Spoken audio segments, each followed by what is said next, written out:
Iniciaremos agora a segunda palestra, Genetic Algorithms in R, ministrada por Emanuele Rodrigues Nunes, que é bacharel em Estatística pela USP, com mestrado em Epidemiologia pela USP e em Ciência da Computação Avançada pela University of Reading, no Reino Unido, onde atua como cientista de dados sênior.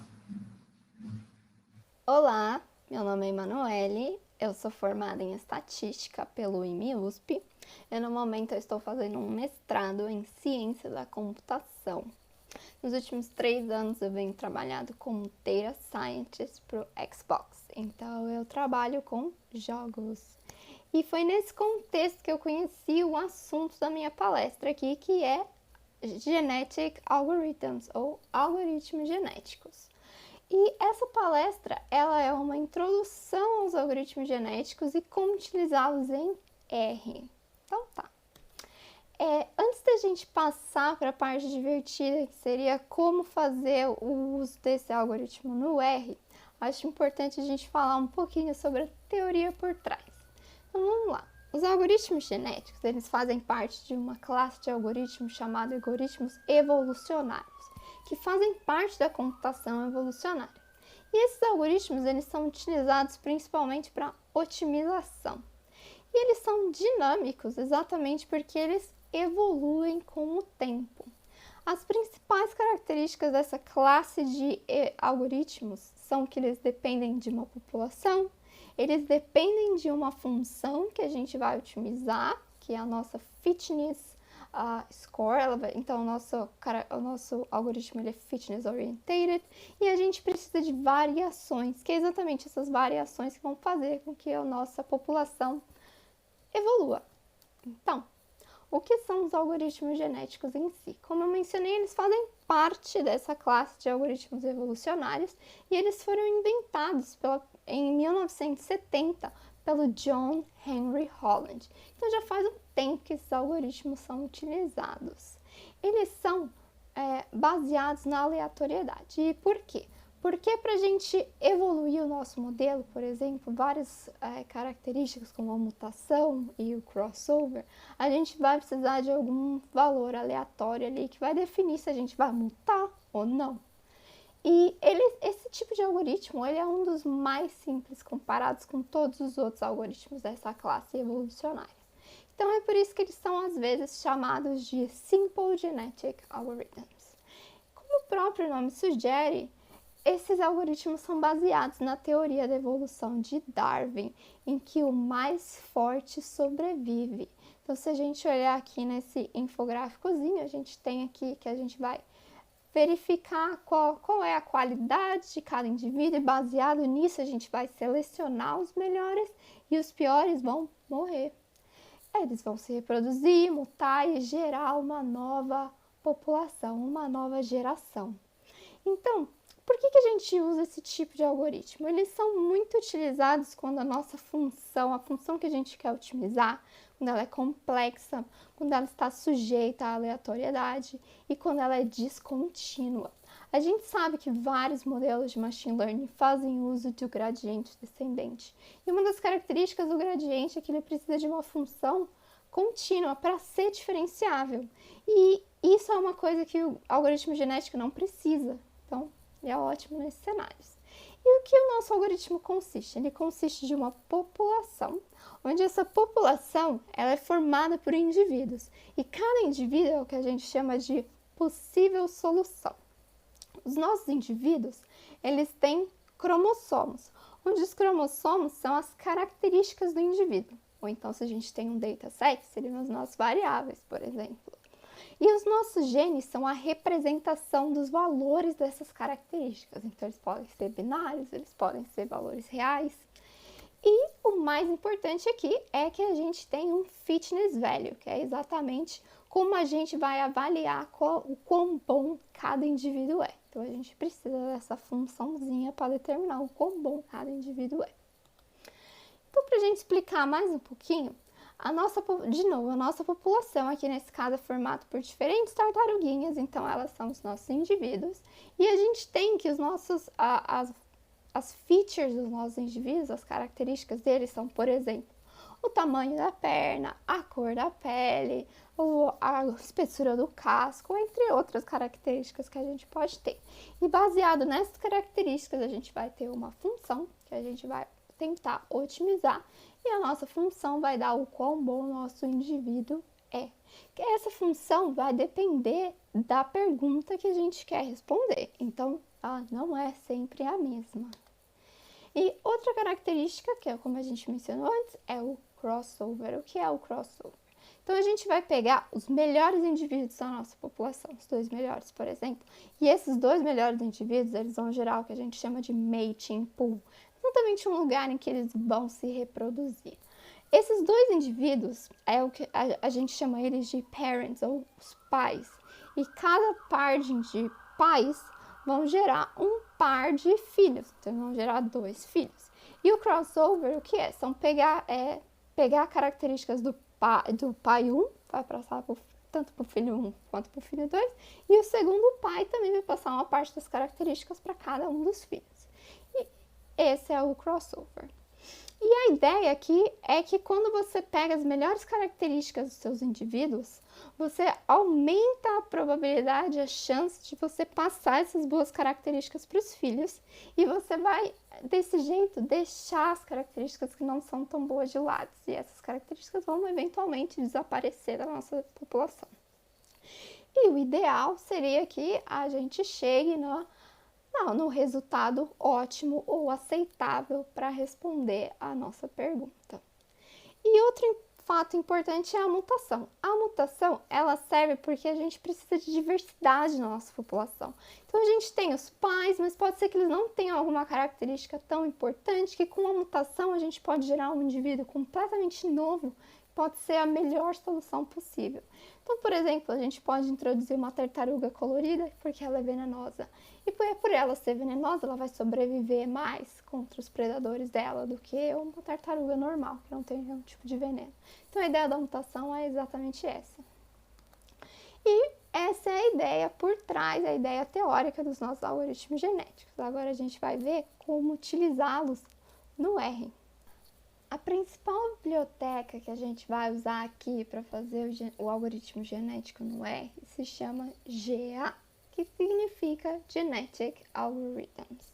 Então, você pode instalar essa biblioteca como qualquer outra no R, usando o Install Packages GA. Mas eu não vou fazer essa instalação porque eu já tenho a biblioteca aqui no meu computador. Então, eu vou comentar aqui. Além da biblioteca para algoritmo genético, eu vou usar algumas outras bibliotecas para me auxiliar no problema que a gente quer resolver aqui. E qual é esse problema? Então, o dataset que eu vou utilizar se chama Cancer, e ele é o dataset de Breast Cancer da Universidade de Wisconsin. E então esse dataset está aberto ao público. O que nós temos nesse dataset são um conjunto de variáveis sobre o câncer em si, medições na sua maioria, e uma label nos dizendo se para aquela observação se o câncer é benigno ou maligno. Então, o que eu quero é conseguir predizer, baseado nas características, se o câncer é benigno ou maligno. Mas, como a gente sabe, em vários programas de data science, quando a gente precisar modelos mais de machine learning, a gente precisa fazer a feature selection. A feature selection é uma parte crucial e mais várias vezes demorada e difícil, porque a gente, na maior parte das vezes, não sabe o que colocar no nosso modelo. Eu coloco todas as variáveis, eu coloco só uma parte delas, quais são o impacto delas no meu label, no meu targeting. Então, é exatamente nesse tipo de pergunta que o algoritmo genético pode nos ajudar aqui. O algoritmo genético, ele pode nos dar como resultado o melhor conjunto de variáveis para a gente passar para o nosso modelo. Então, a gente vai fazer esse feature selection de uma maneira mais automatizada. Então, a primeira coisa que eu vou fazer são ler as minhas variáveis e ler o meu dataset. Eu estou usando aqui umas funções que eu criei, relação à nossa função a ser otimizada. E enquanto o algoritmo roda, eu vou falar para vocês o que tem nessa função e também quais são os parâmetros da função GA em si. Então tá, então se a gente der um glimpse no nosso dataset, Cancer DF, a gente vai ver como os nossos dados são. Então a gente vai ver aqui que a gente tem 569 observações e 31 colunas, 31 features, onde uma delas é exatamente o label, está nos dizendo qual é se o câncer é benigno ou maligno. Então a gente pode ver aqui, Cancer, eu não estou escrevendo nada, Cancer DF, label, para a gente ver se tem mais algum label ou se são só esses dois. São só benigno ou maligno. Ótimo. Então tá. Então, uma das primeiras coisas que eu vou fazer é separar o meu dataset entre as features e a label. Então, eu vou criar aqui dois datasets distintos. Como a gente pode ver aqui, o que eu chamei de features tem as 30 variáveis e o que eu chamei de label tem só uma, que é o que a gente quer predizir. Então, alguns parâmetros do algoritmo genético que eu vou criar agora são só quantas colunas eu tenho, quantas features e quais são os nomes das nossas colunas. Só deixando aqui separadinho. Eu vou fazer o uso da biblioteca TickTalk para eu conseguir calcular quanto tempo vai demorar para gerar esse algoritmo genético. Então vamos lá, vamos rodar toda essa parte aqui com o TickTalk. Então tá. Para gerar o nosso algoritmo genético, a função mais importante que a gente tem no pacote também se chama GA, que também significa Genetic Algorithms. E o que a gente vai fazer é passar algumas coisinhas para essa função. Então, a primeira coisa que eu estou passando é exatamente a nossa fitness function, qual é a função que eu quero otimizar. Se você perceber aqui, eu estou passando também um parâmetro de probabilidade de sampling, porque eu não vou usar todo o dataset aqui para isso, só por questões de tempo. Então, essa função aqui, ela é customizada, eu criei para a minha pergunta e a gente pode encontrar a definição dela, por exemplo, aqui. Então, como eu falei, eu estou utilizando essa probabilidade aqui só para pegar menos dados para o modelo ser um pouquinho mais rápido. Uma das coisas que eu preciso pegar também são os nomes das colunas que o meu Genetic Algorithm está gerando para determinado indivíduo. E eu estou filtrando o dataset para pegar só as variáveis que o algoritmo está me falando para utilizar. Se você perceber aqui, começou a gerar o algoritmo genético nas iterações. Outra coisa que eu estou fazendo é criar a partição entre treino e teste para a gente passar para a nossa performance também. A métrica que eu vou usar para otimizar é a acurácia dividida pelo número de variáveis sendo utilizado, para dar uma penalizada aí. Então, para fazer a performance em si, o que eu faço é criar uma random forest. Aqui eu tenho o meu training, o meu label, e aí eu faço a predição no meu teste e eu passo a acurácia para minha fitness function em si. Então, é baseado nisso que a gente vai ver o quão bom nossos indivíduos são. Então, voltando aqui para o nosso main, a gente tem alguns outros parâmetros a ser passados além da nossa função a ser otimizada. Um deles é o crossover. Esse método que eu estou passando de crossover é um pouquinho mais rápido, então é por isso que eu estou utilizando ele aqui, mas existem vários outros. Esse tipo significa o que eu estou otimizando no fim. Então, a nossa resposta, o nosso target é uma variável binária, ou é benigno ou maligno, por isso que eu estou passando aqui binary. Se você perceber aqui, eu estou passando um outro parâmetro chamado elitismo, que é o elitismo, e é algo que eu não mencionei anteriormente. O que é o elitismo? O elitismo, ele serve como uma maneira de a gente garantir que a gente está guardando alguns indivíduos bons. Como assim? Então, a gente sabe que esse modelo é um modelo probabilístico e que ele está sujeito a alterações da aleatoriedade. Então, existe uma grande probabilidade que se a gente já tiver um indivíduo na nossa população, que é a solução da nossa pergunta, ele pode desaparecer. Por quê? Porque ele vai passar por mutação, ele vai passar por crossover. E existe também uma grande probabilidade que a gente nunca mais veja esse indivíduo. Então, a gente vai perder a solução.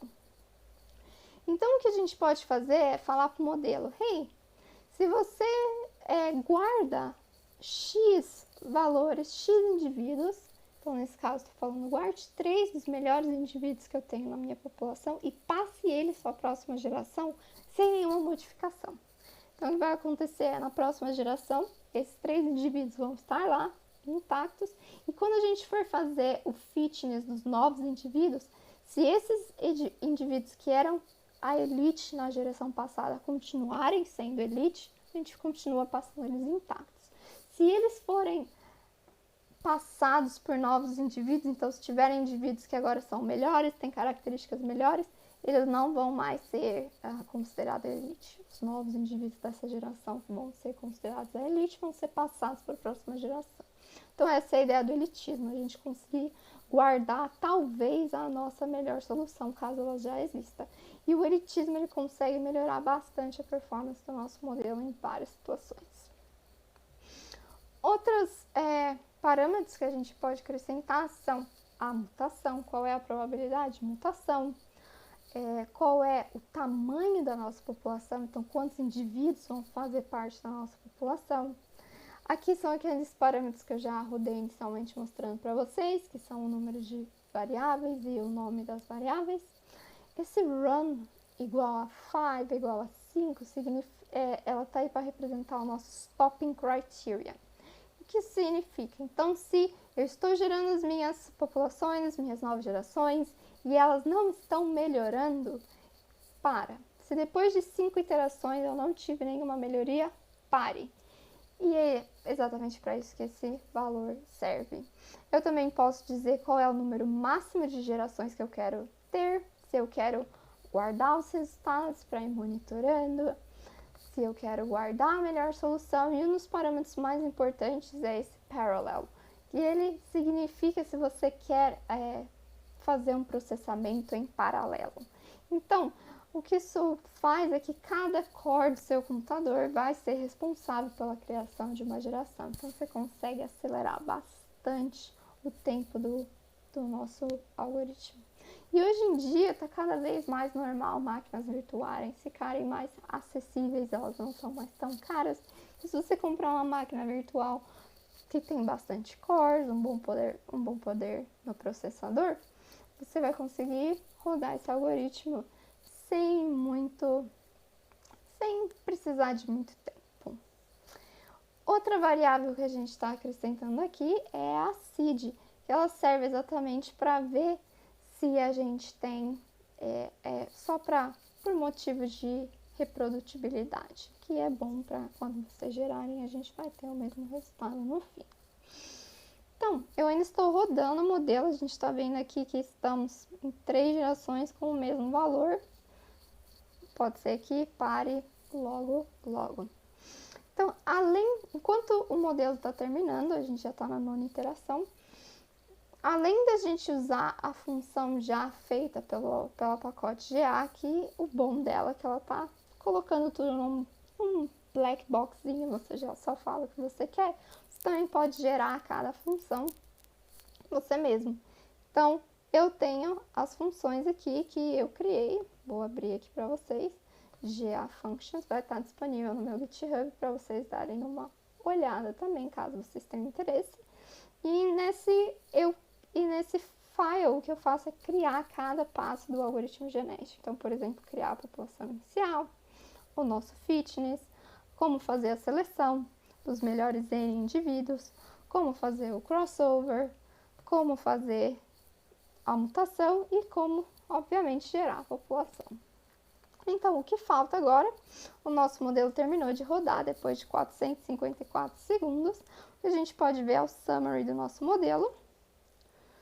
Então, a gente vai ver aqui quais são a configuração do modelo, quais são as features que ele está selecionando para a gente, qual foi o melhor fitness score.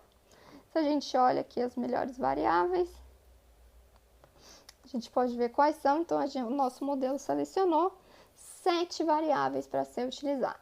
Então, a última coisa que a gente pode fazer é fazer a classificação. Então, quando a gente faz a classificação utilizando as 7 variáveis, a gente tem uma performance, uma acurácia de 94, 95%, e utilizando todas, a gente tem uma acurácia, pode ser que ela seja um pouco maior, de 98%.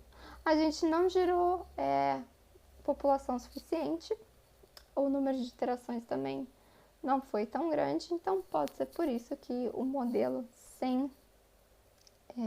com todas as variáveis teve uma performance melhor, porque o algoritmo genético ele não te dá uma garantia de chegar sempre no mínimo global, mas o ideal é que isso aconteça. Quanto mais tempo você deixa ele treinando, maiores as suas chances disso acontecer. Então essa foi a minha apresentação. Eu espero que vocês gostem, que vocês tenham entendido um pouquinho mais de algoritmos genéticos. Muito obrigada! Convido agora para conversar com a palestrante nossos moderadores, professora doutora Dirley Lemos e professora doutora Paulina Montejano, ambas professoras da Academia da Força Aérea.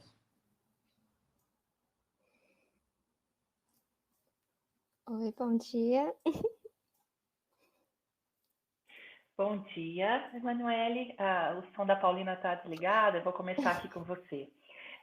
Parabéns pela apresentação, o pessoal está aqui no chat elogiando muito o seu trabalho. Voltei. A gente já vai começar com uma pergunta, tudo bem? Depois a Paulina fala aí para a gente. Tá. O Guilherme está falando com a gente, né? Parabenizando sua apresentação. E ele pergunta, os algoritmos genéticos têm alguma condição para convergência na otimização? Ele faz outra. Você pode falar um pouco sobre como você usa já no dia a dia? Primeiramente, eu quero agradecer por estar aqui, por vocês terem me aceitado. E respondendo a pergunta do Guilherme, bem, uma das condições vai ser a função que você vai tentar otimizar. E essa função, ela pode, no final, dar um bom resultado ou não. Assim como qualquer problema de otimização, você não vai ter tanta certeza. E como eu uso no dia a dia, bem, eu uso bastante para fazer feature selection, ou então quando eu tenho dados faltantes, às vezes eu uso algoritmos genéticos como método de imputação, mas uma das utilizações que eu mais uso assim no dia a dia é no lugar de reinforcement learning, porque eu trabalho com jogos, então várias vezes eu preciso fazer a automatização de um jogo e tentar fazer o jogo aprender a jogar como um ser humano, e em vez de usar reinforcement learning, eu acabo usando algoritmos genéticos. Muito legal. Emanuele, parabéns. Eu estava com um som aqui desativado e me perdoa. Mas a sua apresentação foi muito boa, tá? E então eu vou fazer uma pergunta aqui. Ela foi enviada por Leandro de Freitas Mendonça. Primeiro ele te elogia e aí ele coloca aqui para você o objetivo do exemplo, qual era? Seleção das variáveis mais relevantes ou obter uma população melhorada? Bem, nesse exemplo, a minha ideia era conseguir fazer o feature selection usando o algoritmo genético. Então, em vez de ficar tentando observar quais são as melhores variáveis, ficar fazendo as correlações, eu quis utilizar essa técnica exatamente para me dizer, baseada nas populações, que também é um dos objetivos, né? Se você encontrar a melhor população, essa população vai ser a solução do seu problema, em teoria. E aí a nossa população, no fim, é o conjunto das variáveis que a gente colocaria no nosso modelo para treinar, nesse caso, fazer a classificação se o câncer era benigno ou maligno. Legal. Muito bom. Vamos para a próxima pergunta. A Eliane pergunta aqui para você. O genética e algoritmos é melhor que o gradiente descendente em todas as situações ou há alguma situação em que ele não é o mais adequado? Não, ele não é o melhor em todas as situações, não. Bem, ele é muito bom quando você tem a sua função, ela vai receber valores discretos, que assim você não vai precisar fazer nenhuma derivada. Então, o algoritmo genético, ele te dá ele é melhor nesse aspecto. Então, se você tem uma solução em que você não tem sparse rewards, em que tudo é normal, pode ser que o gradiente descendente seja melhor, mas é uma questão de testar sempre, utilizar novos métodos, ver o que acontece, ou até só por aprender, né, ver o que acontece. É importante trazer esses testes, né? Tá, agora mais uma pergunta da professora Luciane. Dados faltantes são sempre um problema? Posso usar o Genet algoritmos com dados faltantes? Como o algoritmo lida com isso? Pode usar, porque, na verdade, uma das aplicações do algoritmo genético é para fazer a imputação de dados faltantes. Em vez de usar média, mediana, você pode usar esse algoritmo para te dar uma estimativa de qual valor seria ali. Mas como se você usar esse algoritmo apenas como uma feature selection, como foi o que eu fiz, aí o problema do seu dado faltante vai ser mais com o modelo que você está usando, se ele vai aceitar o seu dado faltante ou não, do que a parte do algoritmo genético. Ok. Legal. Agora vamos para mais uma pergunta. A Daniela está te perguntando quais são as áreas de aplicação do algoritmo genético: otimização ou seleção de variáveis, quais? Bem, tem várias áreas de aplicação. Você pode usar para qualquer programa de otimização que você tiver, para fazer seleção de variáveis, que foi o exemplo que eu usei. Como eu falei, no meu trabalho, eu uso no lugar de reinforcement learning, com jogos, treinando o jogo a se comportar como um ser humano, a se comportaria enquanto joga um jogo. Então, tem diversas aplicações. Bem, Stephanie, a gente agradece aí, mas em virtude do tempo, né, que nós temos, gostaríamos mais uma vez de agradecê-la pela ótima apresentação que você fez e por podermos ter participado aí com você também, né, desse momento tão importante, esse momento acadêmico tão importante. Muito obrigada, viu? Obrigada a vocês. Bom dia. Obrigada, Emanuele. Foi Bom um prazer, viu?